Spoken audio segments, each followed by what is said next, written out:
इस सरकार और इसके जो गोदी मीडिया है उन्होंने इसको डाइवर्ट करने का काम किया।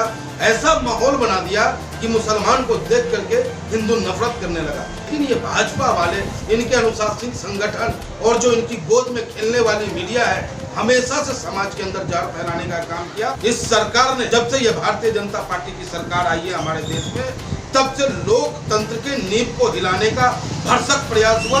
और आज जो इलेक्ट्रॉनिक मीडिया है, जो गोदी मीडिया है, जो भारतीय जनता पार्टी के चंदों पे पल रही है, बात के हैं, इसमें उतने तबलीगी जमात के हैं, तबलीगी जमात करके पूरे हिंदुस्तान में जहर फैला दिया। और आज जब भारतीय जनता पार्टी के लोग बीमार पड़ रहे हैं, जी न्यूज का पूरा स्टूडियो बीमार पड़ रहा है, ये मीडिया वही भाषा बोलेगी जो भाजपा को अच्छा लगेगा।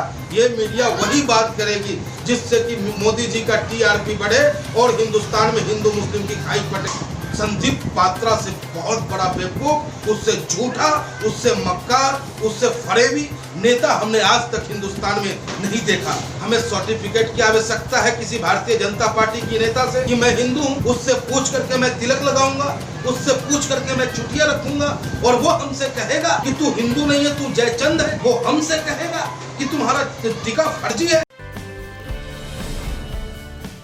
बॉम्बे हाई कोर्ट ने तबलीगी जमात पर दर्ज एफआईआर को रद्द कर दिया है, कैसे देखते हैं आप?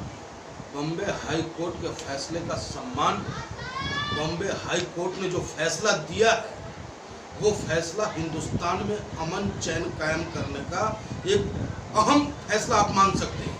क्योंकि जो तबलीगी जमात को एक बहाना बना करके इस सरकार ने एक पर्सनल जाति विशेष को टारगेट करने का काम किया, कोरोना जैसे वैश्विक महामारी को देखते हुए कि यही एक वो शख्स है जो बीमारी को फैलाने का काम कर रहा है, जिससे समाज में नफरत फैला था। उस नफरत को बांटने का काम आज हाई कोर्ट ने किया है।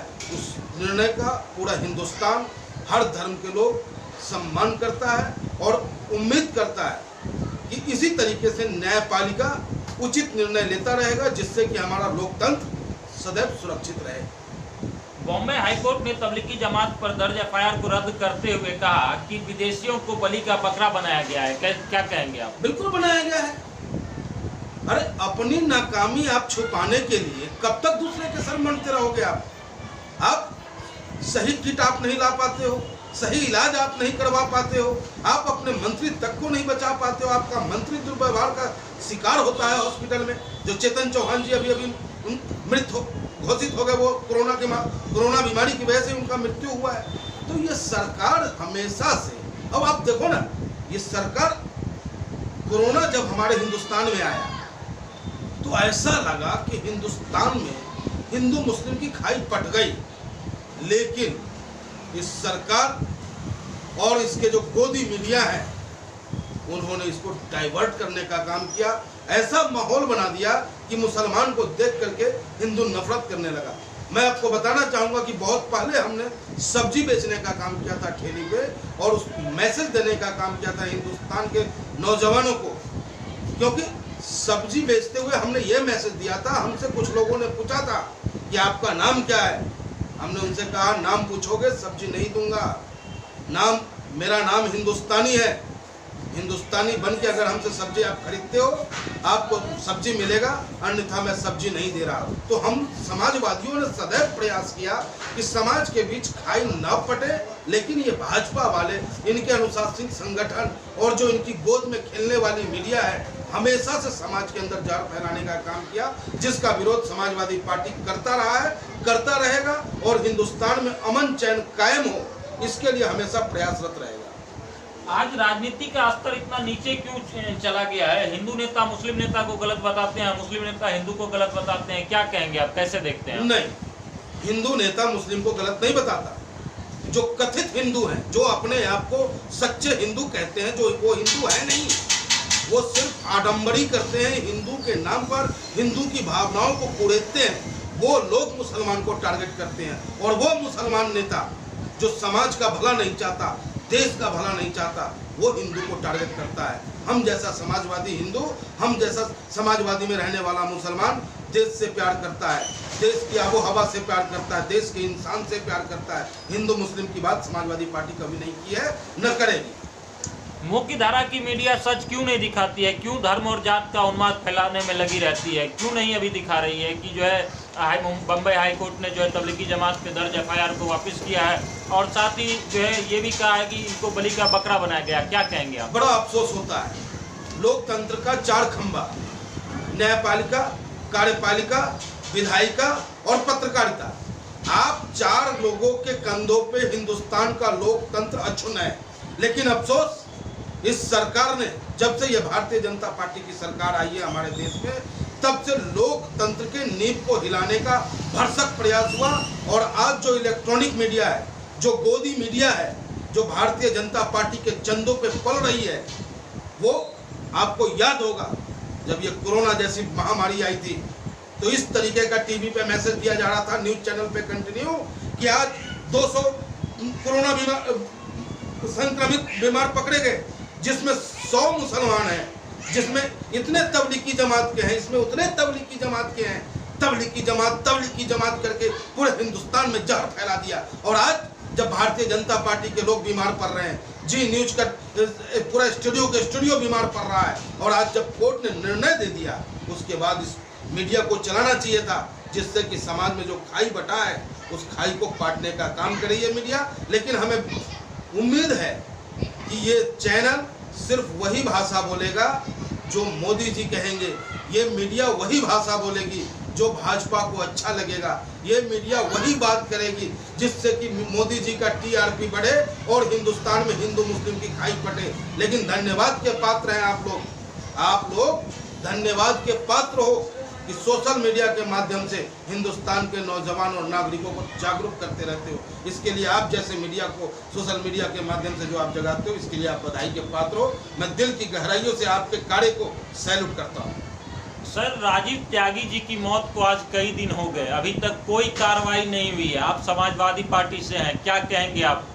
क्या कार्रवाई होगी? सबसे पहले तो मैं उन सच्चे समाज सेवी जो हमेशा से समाज के लिए जिया, वो व्यक्ति राजीव त्यागी जी हमेशा गरीबों की आवाज़ को अपनी आवाज़ बना करके स्टूडियो में मीडिया के माध्यम से अपनी बात को मजबूती से रखते रहे। लेकिन अफसोस, क्या हमें सर्टिफिकेट की आवश्यकता है किसी भारतीय जनता पार्टी की नेता से कि मैं हिंदू हूँ? उससे पूछ करके मैं तिलक लगाऊंगा, उससे पूछ करके मैं चुटिया रखूंगा, और वो हमसे कहेगा कि तू हिंदू नहीं है, तू जयचंद है। वो हमसे कहेगा कि तुम्हारा टीका फर्जी है। अरे फर्जी तू है, तेरा राजनीति फर्जी है, तेरा हर बात फर्जी है, तेरा हर वादा फर्जी है। जिस पार्टी का तू राजनीति करता है वो तेरे पार्टी का मुखिया झूठा है।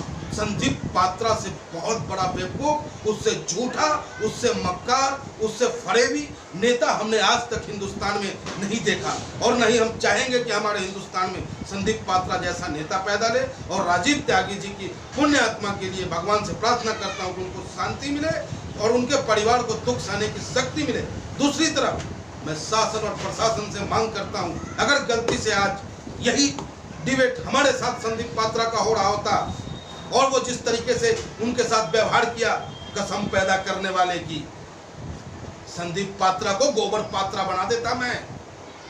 और अगर उस वक्त उसको कुछ हो जाता तो ये सरकार उसी समय उठाकर 302 का मुकदमा हमारे ऊपर दर्ज करता और हमें जेल भेजने का काम करता। लेकिन आज संदीप पात्रा के हर्ट करने से आप एक हिंदू को कह रहे हो कि तू जयचंद है, तेरा तिलक जो है वो फर्जी है, तेरा चुटिया फर्जी है, तू भगवान राम की पूजा नहीं करता। अरे तेरे से पूछ के बात करेंगे। मेरा राम कण कण में बसता है, दाएं है, बाएं है, जल में है, थल में है, नभ में है, कण कण में मेरा राम बसता है। तेरे कहने से मैं राम की पूजा करूंगा, तेरे नहीं कहने से नहीं करूंगा। तू हिंदू नहीं है। राजीव त्यागी कट्टर हिंदू थे, सच्चे हिंदू थे, भगवान राम के मानने वाले थे। उस भगवान राम के मानने वाले वो हिंदू हैं जो भगवान राम गुहराज को भी अपना मित्र बनाता है, केवट को मित्र बनाता है, सेवरी दलित का जूठन खाता है। उस राम के मानने वाले हम हिंदू लोग हैं। उसी हिंदू में से एक राजीव त्यागी थे जिसकी हत्या की है संदीप पात्रा ने। मैं मांग करता हूं कि संदीप पात्रा के ऊपर 302 का मुकदमा दर्ज हो। मेरा फिर से वही सवाल है, क्या इस सरकार में राजीव त्यागी जी को न्याय मिलेगा या नहीं मिलेगा? न्याय मिलना चाहिए, नहीं मिलता है, संघर्ष होगा उनके न्याय के लिए, और संघर्ष ही लोकतंत्र में एक माध्यम है जिससे कि हम सरकार को झुका सकते हैं। देश कंप्लीट दो गुटों में बढ़ चुका है। सत्ता कर रही पार्टी विकास पे ना वोट मांग, हिंदू मुस्लिम पर वोट मांगती है, क्या कहेंगे आप? देखिए, इससे पहले भी 2017 में अगर उत्तर प्रदेश का चुनाव विकास पे होता तो उत्तर प्रदेश का मुख्यमंत्री आज विकास पुरुष माननीय अखिलेश यादव जी होते।